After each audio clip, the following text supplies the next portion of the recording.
G'day everybody, it's me again. I was mucking around with the plotter just now and it got angry at me. Well, I'm going to have to stop calling it a plotter. It looks like one. Remember the old school plotters?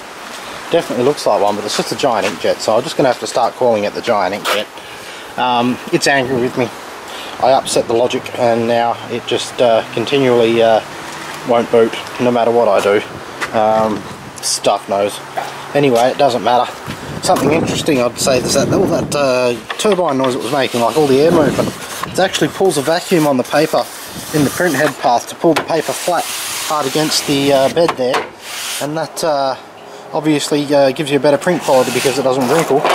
And under here, just sort of started pulling apart here, I noticed it's got the heat warning, and I think there's actually a heating element up under there to dry the ink as it comes off, which I thought was interesting. Anyway, I'll do a bit more tearing down and we'll do a bit more videoing. Well, that's the what you call the heating element. I don't know if you can sort of see it in there. You can sort of see the lumps in the wire where the wire's running through. And then it says here, Elmwood sensors, part number 36 volt 84 watts. June 30, 2003. I'll have to put 24 volts of 36 onto that later and see how warm it gets. Maybe I'll even give it more and see if it'll pop. Maybe, maybe not. Maybe it won't pop. Anyway, more teardown.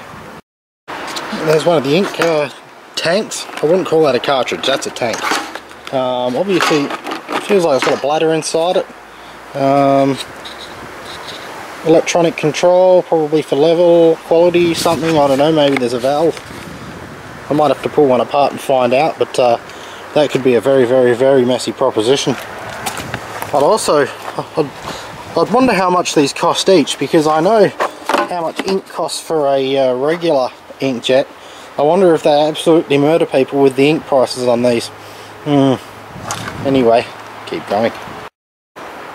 And there's the ink tank receptacle, which we just call the ink hole. And I'm worried about pulling these pipes apart because I'm sure I'm going to get freaking dirty. Well, not dirty, but inky. Ew, inky. I like that nice colour cable though, that's nice. Nice. It's like twisted pair see-through cable. Now there's a little picture here which says turn these, and then the whole bit comes out maybe. Yep. So I have to do it kind of evenish.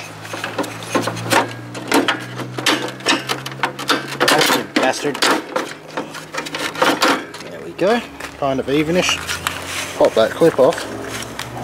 Now I'm interested to see what that is. I think that's compressed air. Because it looks like they use compressed air to push the ink out to this tube assembly and then off to the heads. So keep going with this here. Get stuck into it a bit more. Yeah, I'm definitely going to dig down there, find where that goes. Oh. This is where the ink tanks connect and the communications also connect.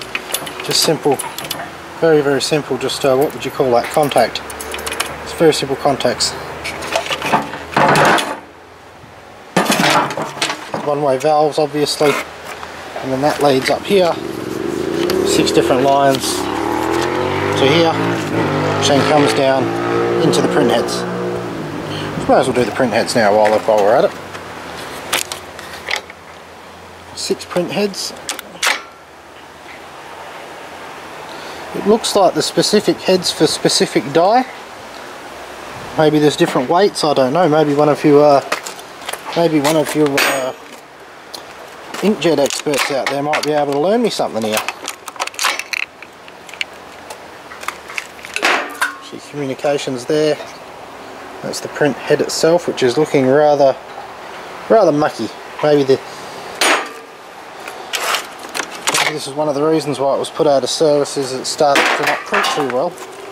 And then of course when it started not printing too well anymore, government departments do funny things with things to make them stop working altogether, so they can get a new one without needing an excuse. And that was down in the ink tank end. It's an old calibration sheet. And it doesn't look that bad. Like I said, I think somebody sabotaged this machine just so they could get a new one. Or at least that's kind of the way the guys at the recycling place sort of put it to me. Sometimes the machines are deliberately sabotaged just so they can get another one. Anyway, I'll keep going. Alrighty, well my guess about the compressed air was correct, except I didn't think it'd be this complicated. I might even hook this up with the Arduino and see what happens. You've got the pump there, which I would say would be 12 volt. Can't see any reason why it would need to be any higher than that. Knowing these machines, it could run on 24. Rolling pump. Tokyo, made in Japan, oh my god. A little solenoid there, which they probably pulse to control pressure. It's like a regulated vacuum or pressure leak. And then that there looks like a little pressure transducer or map sensor. Well, that's exactly what it is, I know. I just know by looking at it. But, whoops.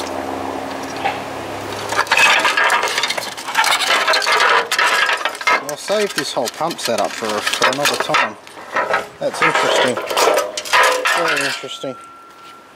Don't know what I can use it for, but I'll find out. Figure out something. A lot of this, what is it, HDPE I think plastic? I'm not sure. Oh no. Oh, it's the more fibrous one. PPO. Greater than 20%, or plus 20% FE. Somebody will know what that means, you can tell me as well. Alright, time to start getting the rest of this bastard apart. I'm getting down to the framework and the motors now. Nice. Yeah, somehow I don't think it'll ever print again. Ever. Funny things, printhead cleaners. Always replace the printhead before you replace the printhead cleaner. I wonder why. Contains liquid, stand upright. Interesting. You just squirt the ink in one side and you do some ink, I don't know. Well, that obviously moves. That one obviously moves, yeah, up there like that. Maybe it moves up there and then the printhead does something funny in that too. Don't know.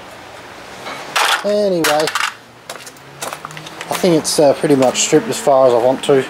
I've got the two centrifugal blowers out. These two there. 24 volt style PC fan style thing. The screen, the little pump, all the little motors. Of course the power supply and the main board there. Have some fun with them.